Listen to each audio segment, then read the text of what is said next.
የፖሊዮ በሽታ ፖሊዮ ወይም የልጅነት ልምሻ በፖሊዮ ቫይረስ አማካኝነት የሚመጣ ተላላፊ በሽታ ሲሆን በአብዛኛው ልጆችን የሚያጠቃ በሽታ ነው። ቫይረሱ ለዕድሜ ልክ አካል ጉዳተኝነት የሚያጋልጥና አልፎ ተርፎም በሰዓታት ውስጥ ለሞት ሊዳረግ የሚችል ነው።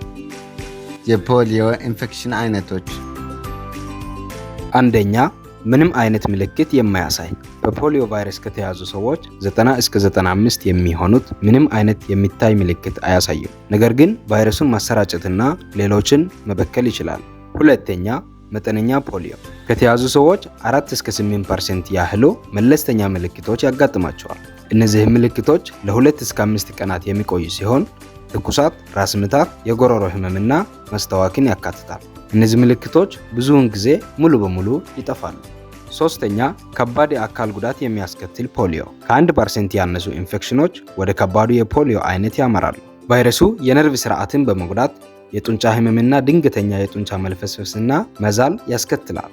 ይህም በአብዛኛው የእጅና የእግር ጡንቻዎችን የሚጎዳ ሲሆን ከ5% እስከ 10% የሚሆኑት ላይ የአተነፋፈስ ጡንቻቸውን በመጉዳት ለሞት ይዳረጋል። ፖሊዮ የሚተላለፍባቸው መንገዶች፣ ፖሊዮ ቫይረስ በቀላሉ የማይጠፋ ቫይረስ ሲሆን ወደ ሰውነት የሚገባው በዋነኝነት በአፍ በኩል ነው።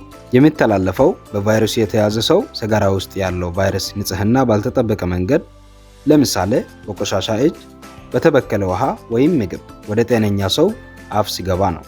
የፖሊዮ በሽታ እንዴት መከላከል ይቻላል? ፖሊዮ መድኃኒት የሌለው በሽታ ሲሆን ክትባት ብቸኛ መከላከያው ነው። ከ1988 ዓመተ ምህረት ወዲህ የፖሊዮ ክትባት በዓለማችን ወደ 20 ሚሊዮን የሚጠጉ የአካል ጉዳት ክስተቶችን በተጨባጭ መግታት ችለዋል። የፖሊዮ ስርጭትን ለመግታት ምን ማድረግ አለብን? የእጅ ንጽህና መጠበቅ፣ በተለይም መጸዳጃ ቤት ከተጠቀሙ በኋላና ምግብ ከመብላት በፊት እጅን በሳሙናና በውሃ ደጋግሞ መታጠብ፣ ንጹህ የመጠጥ ውሃ ብቻ መጠቀምና ምግብ በአግባቡ አዘጋጅቶ መመገብ፣ እንዲሁም ሌሎች የንጽህና አጠባበቅ ዘዴዎችም ተመራጭ ናቸው። እነዚህና ሌሎች ቅድመ ጥንቃቄዎችን በመውሰድ ከፖሊዮ ቫይረስ ራሳችንን እና ቤተሰቦቻችን እንከላከል።